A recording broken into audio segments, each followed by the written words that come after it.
আজকের ব্লগে তোমাদের সাথে শেয়ার করব বদ্রির বাড়িতে যাওয়ার পর কি করেছি।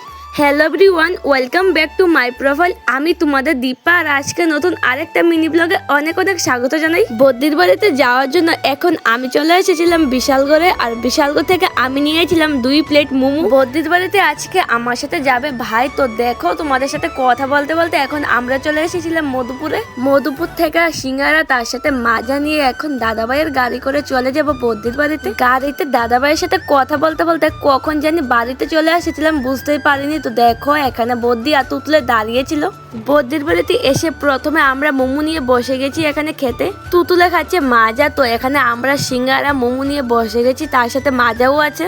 আজকে আমি আমার জীবনে প্রথমবার খাবো মোমো, তো আমি জানি না এটা স্বাদ কিরকম। সত্যি কথা বলতে আমার থেকে এতটাও ভালো লাগেনি মোমোটা খেতে, তার সাথে প্রথমবার খাচ্ছি, সত্যি অনেকটাই বাজে লাগছিল খেতে। মোমো খাওয়ার পর এখন আমি আর তুতুল মিলে একটু দুষ্টামি করছি। সন্ধ্যা হতে বদ্রি নিয়ে চলে এসেছি এখানে চাউমিন খাওয়ার পর আর কোনো ভিডিও করতে পারিনি, তো তারপর আমরা ভাত খেতে চলে এসেছি। আজকের মিনি ব্লগ এখানে শেষ করব। তোমাদের কেমন লেগেছে অবশ্যই কমেন্টে জানাবে। সবাই ভালো থাকবে, ধন্যবাদ সবাইকে।